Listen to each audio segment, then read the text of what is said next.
साहेब काय सांगाल 17 ऑगस्टपर्यंत एस-आर-आयची मुदत होती. आता ती पूर्ण झालेली आहे मुदत आणि धुळे शहरामध्ये सर्वाधिक म्हणजे 96,000हून अधिक मतदारांनी आपले पडताळणी अर्ज भरून घेतलेले नाही. काय सांगाल कसं बघायचं? याच्यात 11-12 हजार तर मयत आहेत. 11,000 12,000 डुप्लिकेशन आहे. 24,000 मतं त्यांनी ॲब्सेंट दाखवलेले आहेत आणि काहीतरी 40-45,000 मतं शिफ्टेड दाखवलेले आहेत. आज 24 तारखेला मतदान यादी फ्लॅश होईल. आज काय तारीख आहे? आज तुमची 23 तारीख. 23. उद्या मतदान यादी फ्लॅश होईल.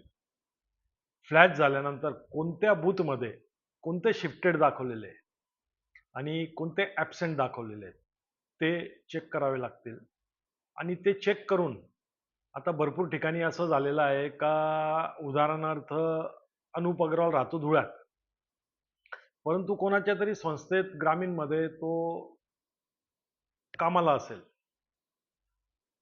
तर त्यांनी ग्रामीणमध्ये त्या ठिकाणी त्याचं स्कॅनिंग केलेलं आहे, परंतु आधार कार्डवर त्याचं नाव शहरात असेल तर कदाचित ते फॉर्म नंबर 6 मध्ये किंवा ऑब्जेक्शनमध्ये ट्रान्सफर होतील आणि जे ॲब्सेंट आहे त्यांना आमचे कार्यकर्ते शोधतील का भाऊ हे काय ॲब्सेंट आहेत, का BLO आणि आमचे कार्यकर्ते तिथपर्यंत पोचलेच नाही, ते शोधू आणि त्यांचं फॉर्म नंबर 6 मध्ये भरून त्यांना मतदान यादीत आम्ही समाविष्ट करू.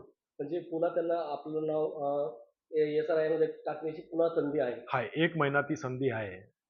फॉर्म नंबर 6 भरावा लागेल, त्यांचे सबूत द्यावे लागतील, त्यांचे आधार कार्ड असतील, रेशन कार्ड असतील, जन्मदाखले असतील, हे सर्व प्रूफ इलेक्शन कमिशनला त्या ठिकाणी द्यावे लागतील आणि त्यांचं नाव मतदान यादीत पुन्हा येईल. आणि नागरिकांना काय आवाहन कराल एस-आर-आय? नागरिकांना सांगेल का ज्यांचे ज्यांचे मतदान नोंदणी बाकी असेल त्यांनी फॉर्म नंबर 6 भरावा आणि जे शिफ्टेड असतील किंवा कोणाला ऑब्जेक्शन असेल त्यांनी फॉर्म नंबर 7 भरावा आणि ज्यांना आपल्या नावामध्ये दुरुस्ती करावी वाटत असेल, वयामध्ये दुरुस्ती करावी वाटत असेल, त्यांनी फॉर्म नंबर 8 भरावा आणि काही अडचण असल्यास भारतीय जनता पार्टीचे जेही कार्यकर्ते ज्या ज्या बूथवर आहेत त्यांच्याशी संपर्क करावा.